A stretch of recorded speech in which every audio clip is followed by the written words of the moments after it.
একে অপরের সঙ্গে ইশারার মাধ্যমে কথাও বলে।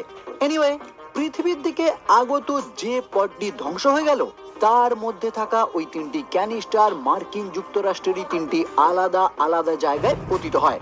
একটি এসে পড়ে সান দিয়েগো শহরের সেই চিড়িয়াখানায়, যেখানে কৌতূহলবশত জর্জ নামক ওই গরিলা ক্যানিস্টারটি চেক করতে গেলে তার মধ্যে থাকা সেই বিশেষ উপাদান এসে এফেক্টেড হয়ে পড়ে। আর বাকি দুটি ক্যানিস্টারের একটি আমেরিকান একটি কুমির গ্রাস করে, আর অন্যটি ওয়াইন্ডিং ফরেস্টে পতিত হলে সেখানের একটি নেকড়েও ওই প্যাথোজনের সংস্পর্শে চলে আসে। এবার আগেই যেহেতু আমি আপনাদের জানিয়েছি এই ক্যানিস্টারগুলিতে থাকা বিশেষ উপাদানের মাধ্যমে একটি ইঁদুরও বিশাল বড় আকারে রূপান্তরিত হয়েছিল, তাহলে নিশ্চয়ই আপনারা ধারণা করতে পারছেন এই তিনটি ভিন্ন জন্তু যে ওই প্যাথোজনের সংস্পর্শে আসলো তাদের সঙ্গে তাহলে কি হতে চলেছে। হ্যাঁ, আপনারা যেটা ভাবছেন একদম সেটাই।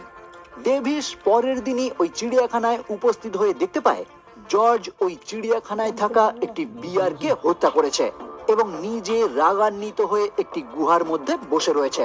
যেটা দেখে ডেভিস তার সঙ্গে কথা বলতে গিয়ে বুঝতে পারে এই এক রাতেই জর্জের আকৃতি যেন ডাবল হয়ে গেছে, যেটা ডেভিসের কাছে একদমই অবিশ্বাস্যকর মনে হয়।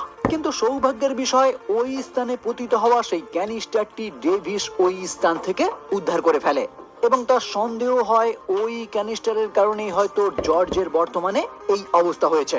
ফলে সঙ্গে সঙ্গেই ডেভিস ওই ক্যানিস্টারটি একটি ল্যাবে নিয়ে যায় পরীক্ষা করার জন্য এবং একই সঙ্গে জর্জেরও পরীক্ষা নিরীক্ষা শুরু হয় এটা দেখার জন্য তার মধ্যে এই রকম পরিবর্তন কিভাবে হয়েছে।